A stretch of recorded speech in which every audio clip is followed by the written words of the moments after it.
It was a beautiful morning on the island of Sodor. Thomas the Tank Engine's blue paint sparkled in the sunshine as he puffed happily along his branch line with Annie and Clarabelle. He was feeling very pleased with himself.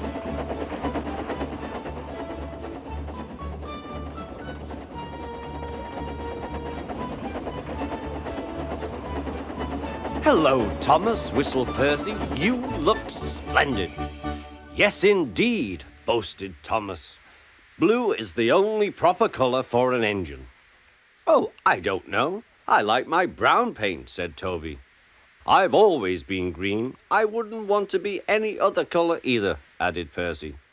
Well, anyway, huffed Thomas, "blue is the only color for a really useful engine. Everyone knows that." Percy said no more. He just grinned at Toby.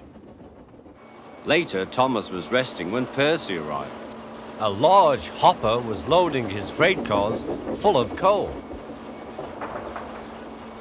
Thomas was still being cheeky. "Careful," he warned.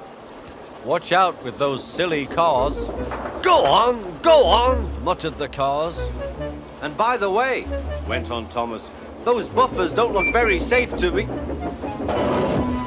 The last load poured down.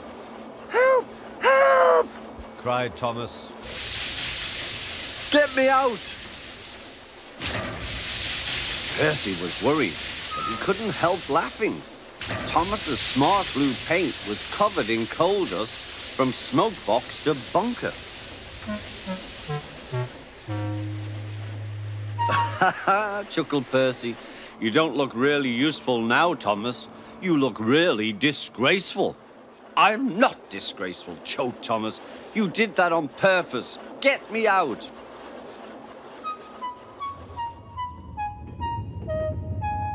It took so long to clean Thomas that he wasn't in time for his next train. Toby had to take Annie and Clarabelle. "Poor Thomas," whispered Annie to Clarabelle. They were most upset.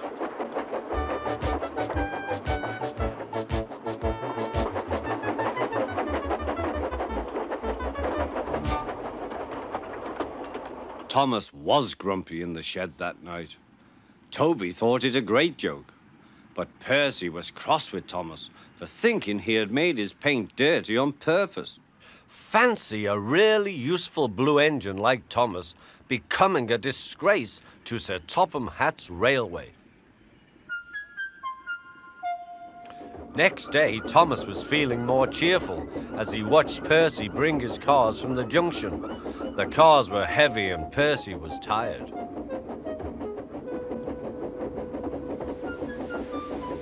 "Have a drink," said his driver, "then you'll feel better." The water column stood at the end of the siding with the unsafe buffers.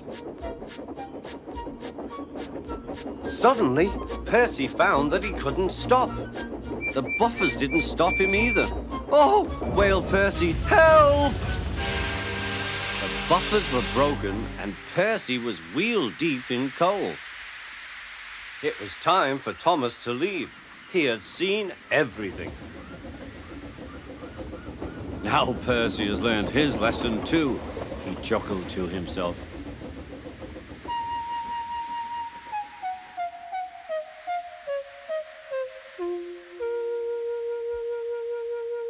That night, the two engines made up their quarrel. "I didn't cause your accident on purpose, Thomas," whispered Percy. "You do know that, don't you?" "Of course," replied Thomas, "and I'm sorry I teased you. Your green paint looks splendid again, too. In future, we'll both be more careful of coal."